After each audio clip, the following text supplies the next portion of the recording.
Hey guys, Stockaholics, thanks for being here today. It's been a long time since I've made a video. I wanted to come back today and talk about housing and why I think we could possibly be heading into a recession in the near future. Uh, to be honest, I don't think this is a very popular topic at all, especially on my channel. But I'm going to make it anyway, specifically because I've been having some conversations with some people on Twitter, and I think they're interested in this kind of a video. I think that there are investing implications to what I'm talking about today, but I'm not going to get into those in this video. I might make a video a little bit later on some things that I see that are really interesting out there right now. I should also add that I'm not, the housing guru expert of the world. I'm just some guy on the internet. So take everything I say in this video with a heaping spoonful of salt. Okay, here we go. Okay, I'm going to preface this one by saying, guys, first of all, I'm not a housing crash bro. Don't mistake what I'm saying in this video for that to be the case. I'm not going to make 50 videos talking about why housing prices are going to collapse. I don't think that's high probability in the current market at all. It's not 2008. The dynamics in the housing market are completely different. You have highly qualified home buyers out there today. You've got expansionary demographics. You don't have huge amounts of home building out there. So for me to come out here and say, I think homing prices are going to collapse, it doesn't seem likely to me at all. Now, that might be confusing because you're saying, well, how are you calling for a recession and you're not calling for housing prices to collapse? Well, if you look at historically at most recessions in the United States, housing prices usually don't come down very much, if at all. In fact, most recessions, you still see home price appreciation through the United States' history, right? 2008 was a completely different animal. It was a housing bubble, but that's not where we are today. All right, homies want to talk about the inverted yield curve as being a reliable recession indicator. Let's look at another one. Residential construction employment. It's even better. This is a chart going back to 1986. This blue line, by the way, this is taken from the Federal Reserve. The blue line represents all employees in residential construction, all the way back to 1986, which is when I guess they started collecting data on this. So anytime this blue line is going up, you're generally in an expansion phase in the US economy. And every time this line starts to go down, it tends to predicate a recession. And it decelerates rapidly during those recessions, right? You can see that in 1990, you can see that in the dot-com bubble, you can see that in the GFC especially. You even saw that during COVID, okay? So that blue line, it starts to head down, but about 12 months before you start to see a recession, right? This red line here is the unemployment rate. And you can see that this sector tends to lead the unemployment rate. What's interesting is today is you're probably saying, well, okay, this blue line is going up and to the right?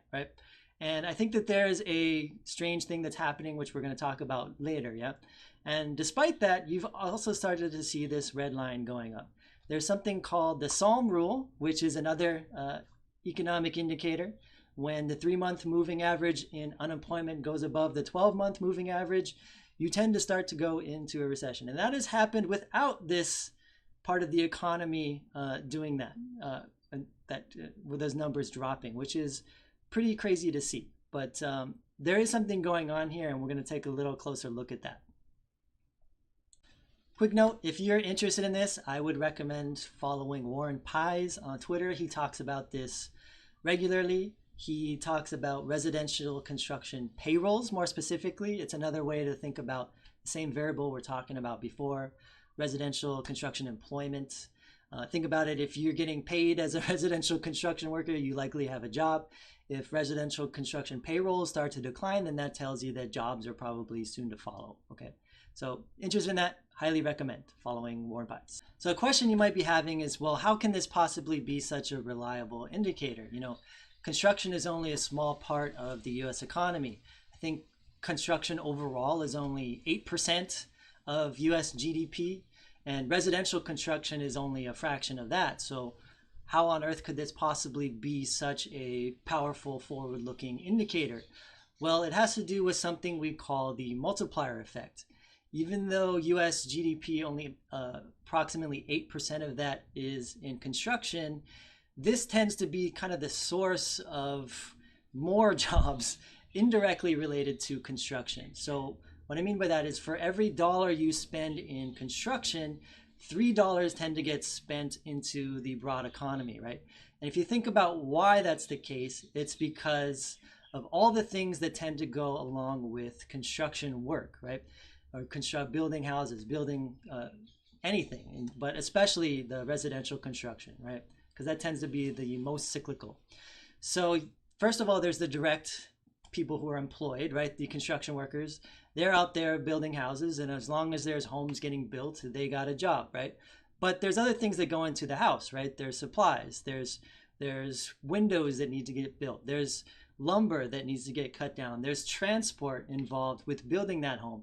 And then there's indirect things like legal things that are involved with the house, right? There's title, there's all this other stuff that's involved, right? So I think once you start to realize that it's not just the construction workers, but it's all the variables indirectly related to that, why you start to see why this is such a powerful economic indicator.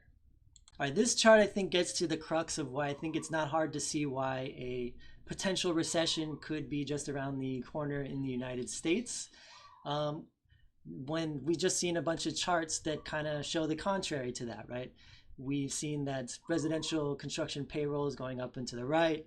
There's no unemployment to see in that sector. But I wanted to show you guys this chart because there is something unique that has happened over the last couple of years in this sector.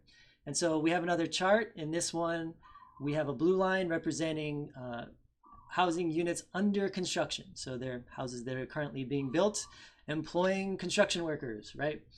And we have two other lines. These are housing unit permits for 5 units or more. That's this red line on the bottom. These are your bigger housing developments. And you have this green line, which are single family units, right? And so these three things tend to move with each other in tandem, right? If you're getting permits to build either multifamily or a single family house, you're going to start building it, right? Not shortly, long after that, in most of the time, right?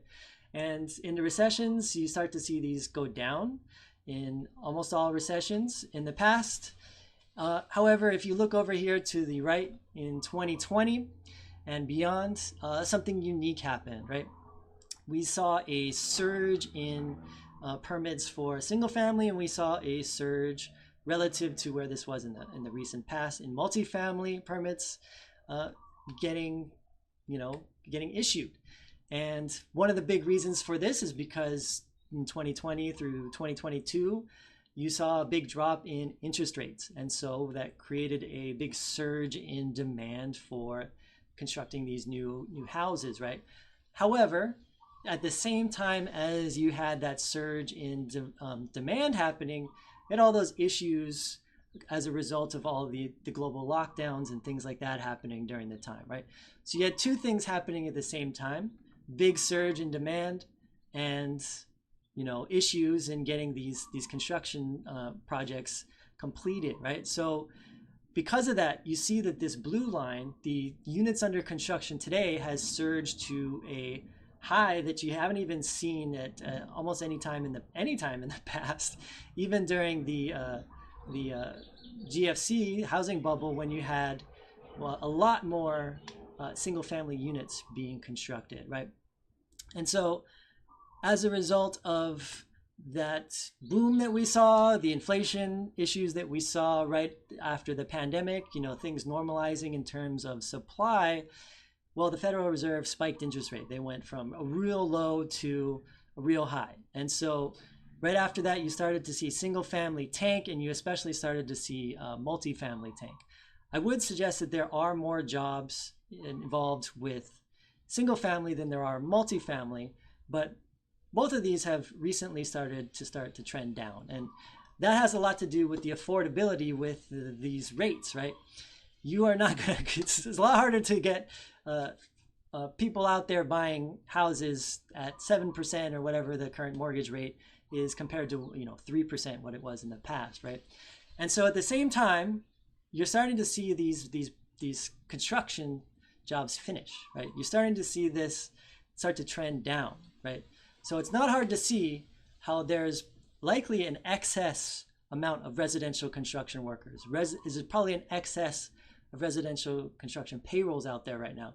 And it's not hard to see how this could, in the near future, lead to recession as those drop. All right, to close with a little context in that gap that we've seen between the permits being issued versus units under construction, I wanted to close with this to again look at these construction workers, right? Because that tends to be your leading indicator, right? Right now we have approximately 950,000 residential construction workers out there right now, collecting a paycheck, collecting a payroll, right? And they're contributing to the economy. Those houses are still getting built right now, right? And there's still all those multipliers happening with that construction still taking place, right? But the housing starts, and again, your housing permits, very similar to this red line, is not at an extremely high level, right? It's not where we were a few years ago. It's not where we were. We're at housing units started about where we were in 2019 and 2020, right?